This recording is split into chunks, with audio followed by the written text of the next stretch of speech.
هي أكثر مما نعده في هذا المكان الضيق والزمن الضيق. لكنني أقول إخوتي علينا أن نراجع أنفسنا، وهناك باب واسع بينه الله عز وجل هو باب التوبة. ولكنني كما قلت في الخطبة الأولى أن ذنب الحق حق الآخرين لا يغفره الله عز وجل. ورد في الحديث أورده الإمام البخاري لأبي كبشة رضي الله عنه لعل كلكم تحفظونه أن النبي صلى الله عليه وسلم سأل الصحابة قائلا: أتدرون من المفلس فيكم؟ المفلس الزول المفلس تعرفوه؟ قالوا: يا رسول الله المفلس الذي لا مال له. قال: كلا ليس هذا هو المفلس. المفلس الذي يأتي بحسنات كثيرة من الحسنات يوم القيامة، ولكنه يكون قد ضرب هذا وشتم هذا وأخذ مال هذا، فيؤخذ من حسناته فيعطى هذا، ويؤخذ من حسناته للذي ضربه وللذي شتمه، ويؤخذ من حسناته للذي أخذ حقه، حتى تنفذ الحسنات. فيأتي رجل من مؤخرة القوم وينادي: يا رب هذا أخذ مالي، هذا أخذ شبرا من أرضي، هذا أخذ شتلا لعدم ضرسه، ده شال التمر والشوال البلح بتاعي، يا رب لي حق أمامه. فيقال له: قد نفذت حسناتك يتوب يا رب أريد حقي. فيؤخذ من سيئات هذا المظلوم ويندم على سيئات الظالم. أفلس ليس له حسنة تدخله الجنة، فيؤمر به فيزج في نار جهنم. وأعوذ بالله. إخواني، الموقف صعب، ونريد أن نراجع أنفسنا، ونريد أن ننظر نظرة بعيدة إلى ذلك الموقف الذي لا يتبرأ لنا فيه أحد. يفر المرء من أبيه وأمه وأخيه وفصيلته التي تؤويه ومن في الأرض جميعا ثم ينجيه.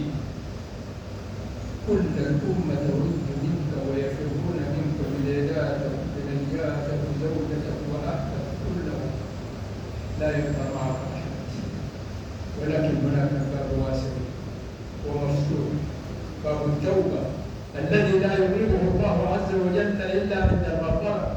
قل يا عبادي الذين أسرفوا على أنفسهم لا تقنطوا من رحمة الله. نحن نريد أن ننظف أنفسنا قبل أن نخرج الإقبال من هذه الفانية. فأسرعوا إلى أصحاب الحقوق، إما أن تردوا إليهم حقوقهم كاملة، وإن تعذر الأمر فاطلبوا منهم العفو.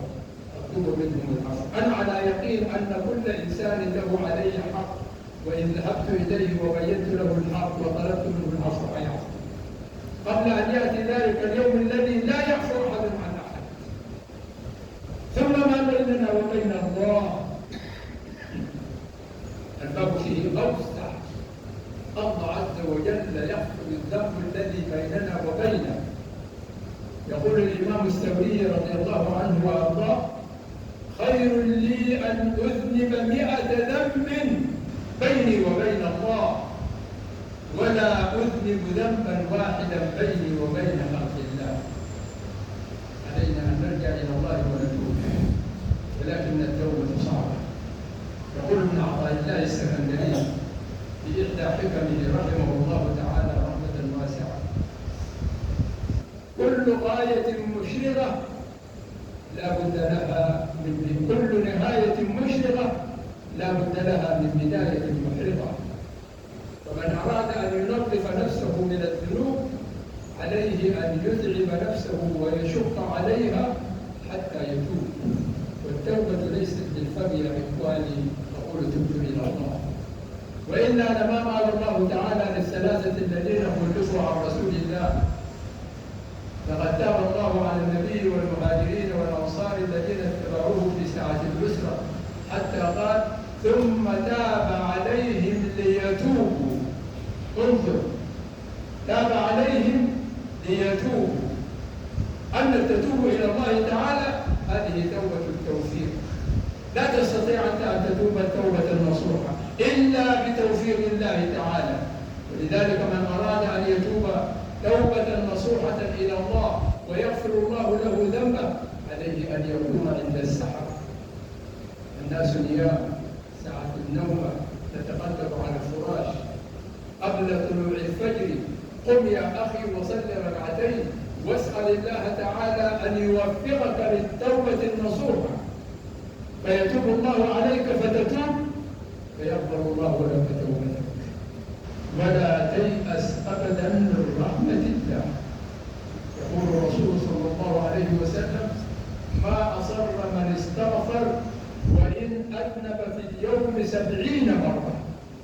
لو أذنبت 70 مرة وكررت الذنب 70 مرة وفي كل مرة أنت تتوب توبة نصوحة يغفر الله. نحن مطلوبين أو طالبون بأن نستغفر الله ونتوب، وهذا التوبة نرد الحكومة إلى أهلها حتى يتوب الله سبحانه وتعالى علينا. أسأل الله عز وجل أن يتوب علي وعليكم وعلى المسلمين جميعا يا رب العالمين. الحمد لله والصلاة والسلام على رسول الله صلى الله عليه وآله وصحبه ومن والاه. اللهم اغفر ذنوبنا واستر عيوبنا وكفر عنا سيئاتنا وتوفنا وأنت راض عنا يا رب العالمين.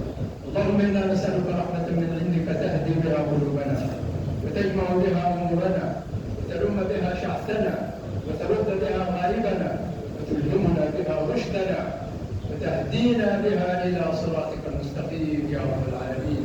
اللهم إنا نسألك الصحة في أبداننا، ونسألك اللهم الصدق في ألسنتنا، ونسألك اللهم الإيمان في أفئدتنا، ونسألك اللهم زيادة الإيمان في قلوبنا، ونسألك اللهم أن تثبتنا على الحق في ديننا ودنيانا يا رب العالمين. اللهم إنا نسألك إيمانا به تنجينا، ونسألك اللهم توكلا به تحيينا، ورزقا حلالا يكفينا، وروحا بها تحيينا، وعلما بها تغنينا، وعملا به تنجينا، ومودة بها تحمينا، ونورا اللهم به تهدينا إلى صراطك المستقيم. اللهم آمن رواتنا، اللهم أسر عوراتنا، اللهم أهدنا سواء السبيل يا رب العالمين. اللهم طهر قلوبنا من الغل والحسد والشحناء والبغضاء. اللهم أملأ قلوبنا إيمانا ويقينا وتقوى وصلاحا وعافية يا رب العالمين. اللهم اهدنا إلى توبة صادقة من عندك يا الله. اللهم اهدنا إلى التوبة النصوح يا رب العالمين. واهدنا اللهم ووفقنا إلى أن نرد الحقوق إلى أهلها يا أرحم الراحمين. اللهم اغفر لنا ما قدمنا وما أسررنا وما أعلنا وما أنت أعلم به منا يا رب العالمين. اللهم أنك تعلم في جمعنا هذا من كان منا مريضا فاشفه يا الله، ومن كان منا ضالا فاهده يا الله، ومن كان منا ذو حاجة عندك فاقض حاجته إنك أنت الجواد الكريم. واغفر اللهم لنا ولآبائنا ولأمهاتنا ولإخواننا ولمشايخنا وللمسلمين أجمعين. اللهم اغفر لأهل هذه البلدة يا رب العالمين. اللهم اغفر لمن بنى هذا المسجد يا الله، واغفر لمن عمره وصلى فيه يا الله، واغفر لمن قام بشؤونه برحمتك يا الله. اللهم اجعل هذه الساعة ساعة الإجابة يا أرحم الراحمين، أن تلحق بالدعم السريع اللهم أشد عذابك يا الله. اللهم شتت شملهم، اللهم فرج جمعهم، اللهم أوجب قوتهم، اللهم اجعل بأسهم بينهم شديد، اللهم أنزل عليهم بأسك الذي لا يرد عن القوم المجرمين. اللهم أرنا فيهم عجائب قدرتك، اللهم لا تجعل لهم بقاء في ديارنا بعد اليوم يا الله.